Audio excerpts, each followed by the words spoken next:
Thanks for being here. Subscribe to Cheating Stories Best, so you don't miss new stories. On Wednesday afternoon, I picked up the children from school. It's like the lines at Disneyland. Just when you think you're getting close to the school, they take you around another building, slowly moving forward. I eventually made it to the front of the line and found Dustin and Sarah waiting for me. Now that they are 13 and 14, I am not allowed to show any affection. Ugh, disgusting, Dad. What if my friends see you doing this? Yes, they have reached the age where I work as a chauffeur, an ATM, and a food bank. I answer the phone on Wednesdays because Hannah has her weekly project review. She leads the design team at the interior design company where she works. They build luxury office spaces and mansions as part of a national organization. They make sure every project is special. There's nothing worse than seeing something you paid handsomely for appear in someone's corporate PR press release. Needless to say, I was surprised to see Hannah's sedan in the driveway. Maybe she left something behind that she needed, otherwise, why wouldn't she go into the garage? While parked in my part of the garage, the kids jumped out and attacked the refrigerator. Hey, take it easy, guys. Save room for dinner. Setting my briefcase on the floor, I walked into the living room to find Hannah curled up on the couch, covered with a blanket. The day was warm and the house was definitely not cold. Hey, baby, what's going on? I don't feel very well. Well, my stomach is doing somersaults and I'm having problems. What do you think this is? Must be some kind of flu. Okay, so why aren't you in bed?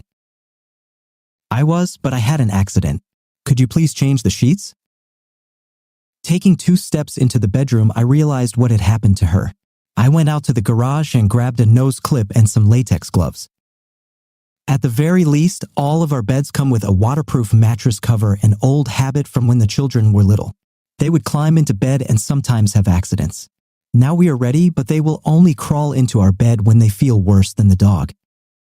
I wasn't going to cook dinner after this ordeal, so I ordered pizza and took a shower, emptying a can of air freshener. I sure as hell hope I don't get what Hannah is struggling with. After a week of suffering and cleaning up the mess, Hannah made an appointment with our family doctor. It was pretty much a waste of time, predictable answers, probably the flu. Give it a little more time. See you in a week if this doesn't go away. So, 2 weeks later, Hannah went to the doctor again. She lost several pounds because she didn't eat for fear it would come out the other end. Energy drinks became her cuisine. The doctor ran some blood tests, but nothing was far enough out of range to warrant any further action. Over the next few weeks, Hannah learned to live with it. She felt like crap, pun intended, and was wearing adult diapers and baggy pants to hide the fact. It was my job to pick up the groceries. No, I didn't use a list. It was easier to pay the full fare and have Hannah place the online orders. While the kids and I wanted something to do on the weekend, Hannah never felt up to it. We did some things without her. Our personal life suffered greatly. There is nothing surprising. Who wants to do dirty things when you risk doing even more dirty things? At least I took care of myself from time to time. Oh, 2 months later, Hannah turned to a specialist. Of course, she felt great the day before and on the day of her appointment. They did blood tests until our insurance deductible was met. Kiss these 5 pieces goodbye. Some elevated levels of unknown enzymes were found in her intestines. It made sense, but it wasn't explained why possibly Crohn's disease, but tests for that were negative. She was given the oh-so-popular keep an eye on this. One evening, I jokingly asked, "Do you think I make you sick?" "How can you say that? You've been great taking care of me since this started. I'm so tired of fighting this. I wish they would find something, anything." Hannah's new life was that of a recluse. She worked a lot at home and rarely went outside. Her weight dropped another 20 pounds. From time to time, she felt better, but that only lasted until the weekend. The kids were so busy with their sports schedules that they really didn't notice how rarely Hannah attended their games. Time passed as usual. Hannah wasn't sick enough to miss work, but she was slowly losing her team. Management demoted her. Months turned into years. Hannah felt guilty that we weren't having sex, so she took one at a time about once a week. It was better than nothing. After Dustin turned 16, he became hell on wheels. I no longer had to worry about getting him and Sarah to and from school. Now I had to worry about why they weren't home. At least Hannah was trying to help. She rarely felt 100%, but she learned to live with it. For a while, Hannah seemed to be getting better with her bowel problems, but that only lasted about 6 months. When the problems returned, everything was just as bad as before. Hannah cried a lot, but her life went on as usual. Dustin graduated from high school and was heading to college. Sarah graduated early and was also out the door the day after her high school graduation. After Sarah graduated, I cornered Hannah. "We need to talk." "Fine, what's the matter?" I filed for divorce, citing irreconcilable differences. The stunned look turned into full-blown rage. "Did you cheat on me? How can you do this to me? The kids have grown up and it's time for me to move on. How can you leave now? I know the last 5 years have been hard, but I never stopped loving you. What have I done to deserve this, Dennis Wilson?" Hannah's eyes widened. No matter how hard she tried, she could not hold back her tears. "You knew this is a stupid question. I was just biding my time until the kids left for college. It was cheaper to support you while they lived at home. I hope it was worth it." "But, John, that was many years ago. We've already been through this. I'm sorry, I was wrong and shouldn't have done this." "Cry me a river of tears. Wrong or not, you did it and felt no remorse. Heck, you even contacted him again once you felt better. Back off." As soon as I moved, Hannah instantly perked up. She no longer suffered from intestinal problems. I really made her feel sick. We sold the house and split the profits. I thought I could avoid counseling, but that wasn't the case. The result remained unchanged. I would rather take a chance on a news search than continue with a known cheater. When I found out that Hannah was having an affair with Dennis Wilson, I was devastated. I came across Hannah's secret email account, so I installed a program on my phone to monitor her activities. You spend your life dedicated to your partner and find that you are not enough for her. The obsession with scorching the earth faded into the background as my lawyer outlined how bleak my future life would be, penniless, while Hannah would be able to accommodate her lover in the house, the same house that we bought together, but which I spend all my free time restoring. It's cheaper to keep it, wait until the children leave home. The lawyer drilled it into my head that Hannah could file for divorce at any time and my fate would be pretty shitty. This was enough to the point that I thought about fleeing the country. In the end, I did everything I could to remain her husband. I stayed and my children became my life. Counting down the days, it was while searching the internet that I found the April Fool's joke: mixing 2 over-the-counter liquid veterinary drugs may cause intestinal upset. So I bought and stored a large bottle of each in the garage and got a pack of syringes from China. Using the indicated syringes, I injected the mixture into Hannah's coffee supplies. She loves the blueberry and hazelnut mix. The kids didn't drink coffee and I hated the mixture. For the first few days, Hannah didn't complain at all until I increased the dose of the formula. That's why that first Wednesday was so hard for her. I've clearly gone overboard. Of course, I used too much early on, but eventually I found a happy medium. It was enough to make her feel like crap, but not bad enough to send her to the doctor. It was funny how her friends, after drinking a cup of spoiled coffee together, then caught the flu. Friendly fire. I discovered that she turned Dennis down on multiple occasions. No, it wasn't because she didn't want him, she just didn't feel ready for it. He finally gave up after a few years. I thought Hannah's novel was dead and buried. That's when I cut back on the medication, although not completely, since I was still in revenge mode. But then Hannah reached out to him again. I increased the dosage and Hannah relapsed a week later.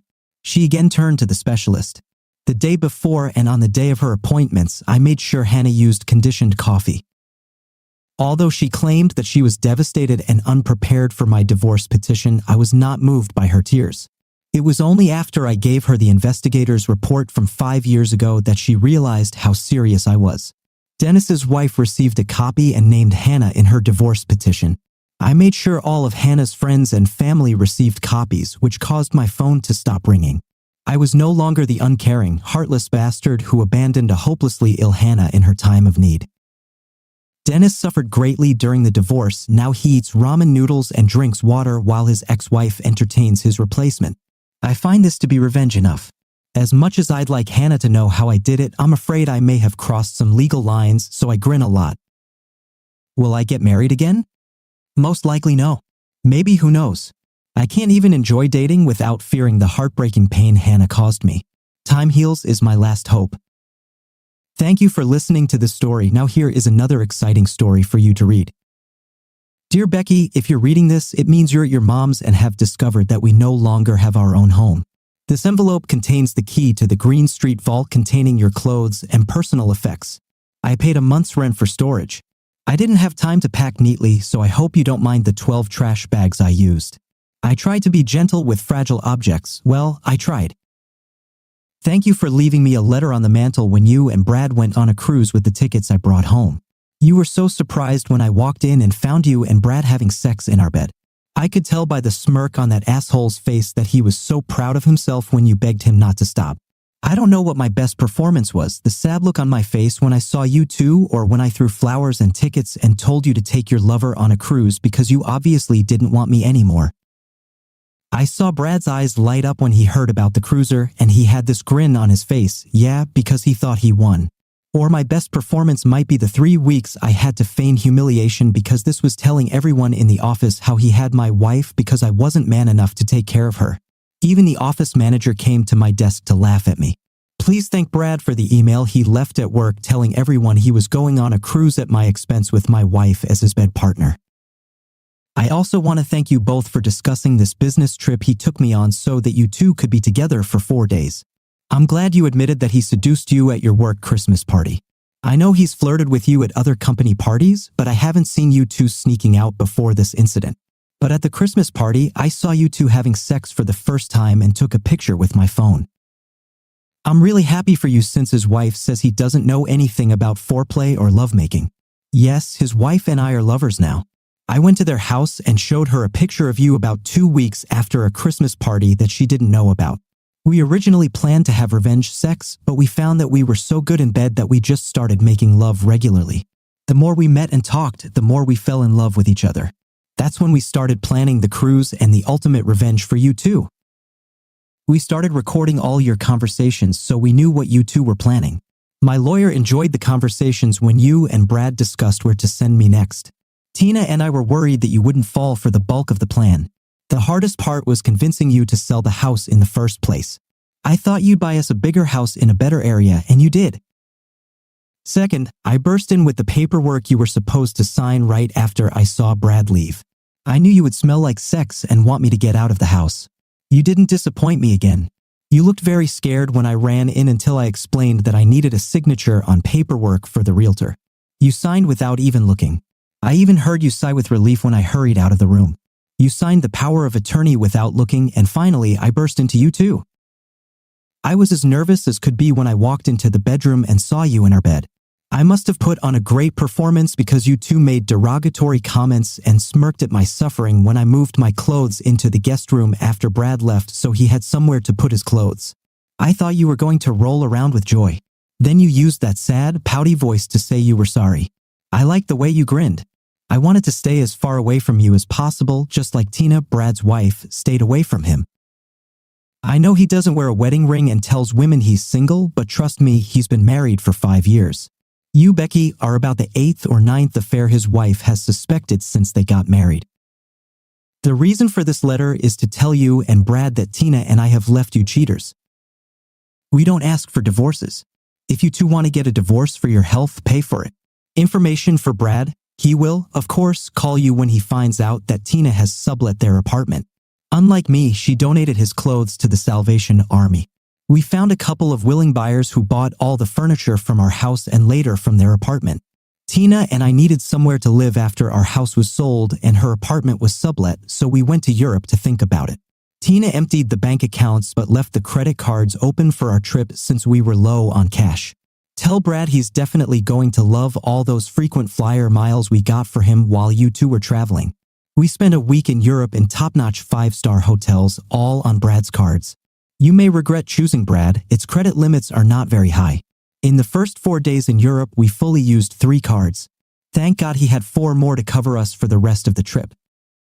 Now that I've told Brad all the good news about Tina, our trip, the apartment, and the bank, I have to tell him the bad news. I'm sure he'll be fired when he gets back to work. I filed a case for alienation of affection against him, the branch manager, and the company.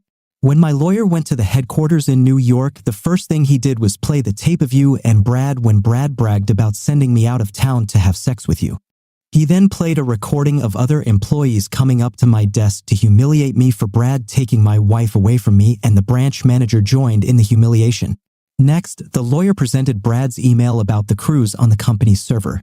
After seeing and hearing all this, the company's lawyers fully granted our modest request for money and layoffs if I signed a confidentiality agreement. They faxed the agreement to me at work, which I signed and sent back along with my resignation letter.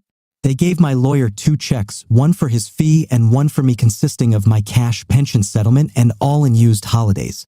I was retired before you and they came aboard the ship. Tina also sold one of their cars and her sailboat. TL Brad, he needs to watch what he signs before he runs out the door. He, like you, gave Tina his power of attorney. She was going to sell the car you came home with but decided it wouldn't bring much in the way of how many payments were left. Now about you, my loving wife who cheated on me with great pleasure and called me a weakling while you and Brad were laughing.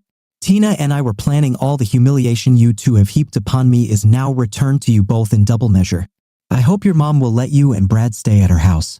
When I gave her the letter, I explained to her that you were on a cruise with your lover and that I was leaving you because I couldn't bear the humiliation of the two of you openly having sex in our house.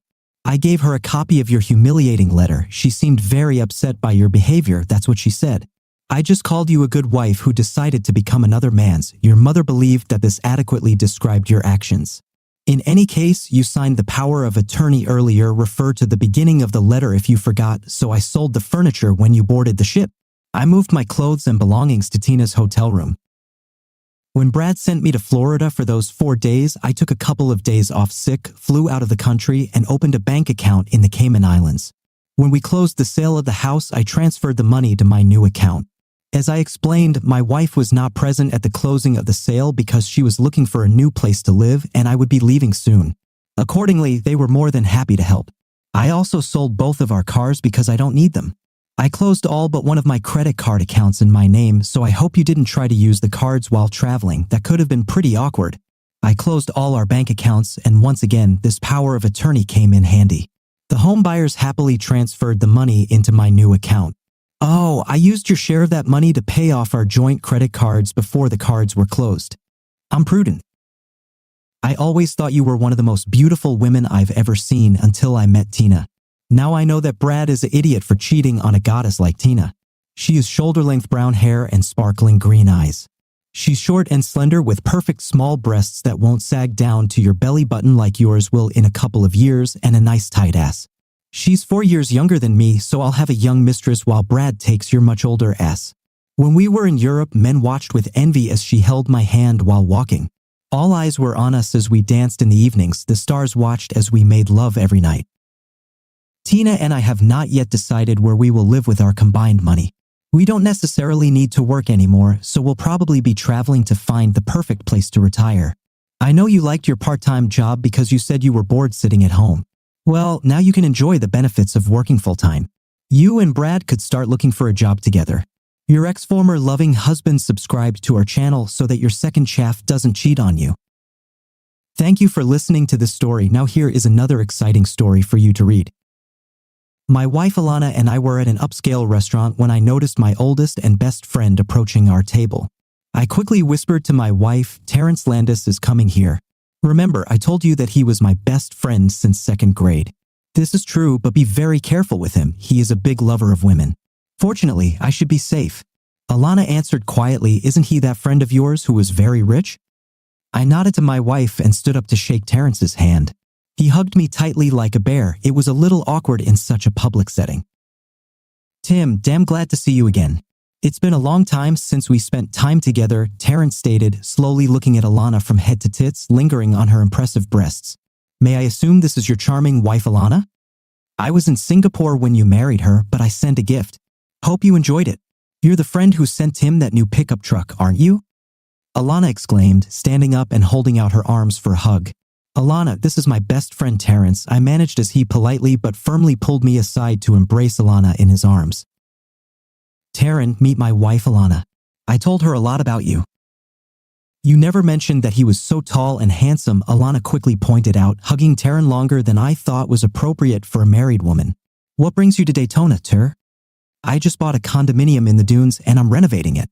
I'm renting a room at a local hotel and just came in for dinner alone. You bought a condominium in the dunes and are renovating it? They are practically brand new. I can't imagine what could be changed there, Alana answered.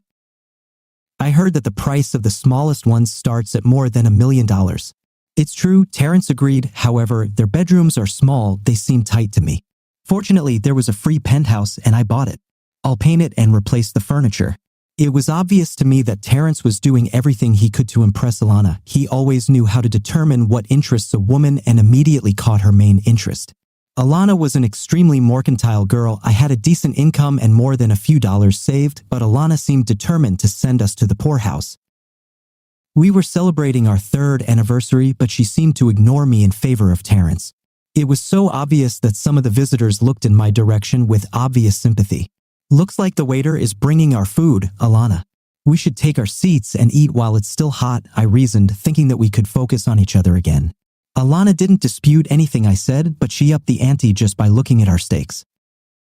Taryn, you should join us. Tim always speaks so kindly of you, and I wish I could get to know you better. My husband's best friend is my friend too. I hate to intrude on a romantic dinner, Taryn began as I nodded in understanding. Nonsense, Alana immediately intervened. Waiter, Terrence will join us for dinner. Could you set the table for him? Thank you very much. The waiter turned on his heels, and in less than a minute, Terrence was sitting at our table, monopolizing the conversation. I managed to win a game of solitaire on my phone while he and Alana discussed anything and everything. I largely ignored their conversation until I heard Alana address me. Tim, we have 2 free rooms. Why don't we ask Taryn to stay with us?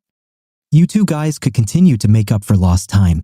Taryn will have the opportunity to sample home cooking. His apartment will be finished in about a week. This will not be an imposition at all. I was stunned by Alana's statement. Did she think Taryn would like her cooking? I had no doubt that she would order very expensive takeout from very nice restaurants and then serve it on her best china. Knowing Taryn as I did, I was pretty sure he'd be dining at the Y by the end of the week, except that it would please any connoisseur of fine cuisine. My first wife, Helen, died after 22 years of marriage. He and Terrence were great friends, but I never worried about them acting inappropriately. Helen was as reliable and devoted as a wife could be. Unfortunately, she died of a sudden heart attack 5 years ago. I grieved for over a year before I met Alana at a charity event. She was 11 years younger than me, but it didn't seem to matter to her. Soon, I proposed to her and we were married for 3 years. This was Alana's second marriage. She divorced her first husband after she caught him cheating, or so she claimed. The only thing I wouldn't do is cheat on my wife. It just wasn't in me, and Alana knew it. It seemed like it didn't take much convincing on Alana's part to convince Terrence to stay with us. Other than the significant amount of cleavage she showed as she leaned towards him to hang on his every word, naturally, Taryn didn't have to get up early in the morning to go to work. This curse is for those of us who don't have millions of dollars in the bank. Alana hasn't had a job since she divorced her first husband. She apparently handled her divorce pretty well. She made me sign a prenuptial agreement that stated that I would never claim her money no matter how long we were married. This suited me as I had a stable income from my investments as well as a very good job. When I got home Monday night, Alana and Taryn seemed even friendlier than they had been at the restaurant the night before. Dinner was ready and it was exceptionally delicious. I checked the trash can as I expected it contained containers from a local restaurant. Taryn and Alana were so immersed in their little world that they didn't even notice how I, somewhat irritated, left the living room, climbed the stairs, and went to bed. I didn't feel embarrassed because they didn't pay any attention to me. I was very surprised when I came home on Wednesday evening and found Alana apparently waiting for me. She was sitting on an expensive sofa that she simply needed next to her, in my opinion, too close, especially for a friend. A man she had recently met was Taryn. Tim, we need to talk, was Alana's first salvo. I was again taken by surprise. It was just a Wednesday. How the hell could Terrence work his magic so quickly? I knew he was good at everything he set his mind to, but this was damn impressive. It will cost me more than a few dollars, I was sure of it. Taryn and I discovered that we were kindred spirits, Alana explained. We didn't want this to happen, but it happened. We both feel terrible about this, but there's no denying the incredibly strong attraction we feel for each other. Tim, I'm going to divorce you. As soon as this is final, I will marry Taryn. Please don't try to talk me out of this. I'll be damned if I'll give up my house and half my savings just because you couldn't keep your legs together and that ass wiper couldn't keep his dick in his pants. I will fight you every step of the way, I said with such conviction that I did not feel it all in myself. This is so typical of an insecure little person, Alana said with contempt. I didn't marry you for money and I don't want it when we divorce. Taryn and I both think the divorce will go much faster if I just walk away with the money I brought into the marriage. What do you think, Tim? Is this incentive enough to give me a quick divorce? Alana demanded. Where do you want me to sign? I slightly parried. I knew money meant more to you than me. I'll spend the next few nights with Taryn while we wait for his apartment to be painted. I don't want to hear any complaints, no whining, crying, or whining, Alana insisted. I simply nodded, turned, and walked into the nearest tavern. It's amazing how quickly a divorce can move through the courts when the three people involved are passionate about it and one of them is very rich. A few months later, I was a single man again. The weekend after my divorce became final, I went back to the same restaurant I had been to with Alana when she first met Taryn. I found him sitting at a table for two. I just walked in and joined him. Do you want to kiss my feet here in the restaurant or wait for a more private setting? Taryn asked with a wide smile. I wasn't so calm. I don't know how you can be so happy. You shouldn't have asked Alana to marry you. Now she can come after you for cheating, breaking a contract, outright lying, or for being such a jerk to her. That won't happen, Terrence answered calmly as usual. You don't see the big picture. Why don't you enlighten me then? I know Alana and she is nothing if not a stubborn, vindictive, evil little devil. You didn't feel that way when you asked her to marry you, did you? Terrence asked with a chuckle. Think about this. What was the last straw that made you decide that you wanted to get rid of her? Don't know, maybe it had something to do with the fact that her damn personal trainer had her 3 times a week. For some reason, it worked on my breaker. She held me by the throat. If I had filed for divorce, even for adultery, she would have gotten half of it plus spousal support. That's why I turned to you for help. I never thought that you would be able to get her to ask for a divorce by Wednesday. It was amazing. Your line of must have improved even more over the years, I added. It has more to do with how my portfolio has improved over the years. Once she realized how much money I had, she was able to seduce me instantly. I have to say I will miss her between the sheets. Having sex with your wife was one of the brightest moments of my life, Terrence admitted joyfully. It was this special talent of hers that pulled me into this story, I answered seriously. You did a great job freeing me from that money grubbing. But why don't you care any more about how she'll take it when you left her without ever getting married? She can figure out the whole plan. She may be but she's smart. Remember I mentioned the big picture? Terrence asked. As an engagement gift, I gave Alana a weekend at the Ritz with a spa day included. You're an idiot, I spat at him. Didn't I tell you that Alana's stud, the personal trainer, is now a massage therapist at the Ritz? She could have bumped into him. What are you saying? I ordered it for her when I was designing the spa, Terrence admitted. Last night, I decided to visit her just to see how pleased she was with my gift. Since I paid for the room, I had a key. Luckily, my phone was preset for video. No wonder I found her extremely happy with my gift. Was she with him? Do you have a video? Did she cheat on you? I dealt with it by slowly getting my thoughts in order. You must have been very upset, perhaps angry enough to break off the engagement, Terrence replied with a grin. It was the first time she did something like that. This will never happen again. I agreed with her on this. This won't happen to me. Right now, she's out shopping, returning my gifts, at least in between sobs and curses. You owe me dinner for making her say on Wednesday that she wants a divorce, Terrence added with a wide smile. You saved me a fortune, bro. I'll be happy to treat you to dinner. You have always been by my side. Alana has no idea about relationships, but you know what true friendship is. Dear viewers, thank you for listening to these stories. Please like and subscribe to this channel so as not to miss new videos. See you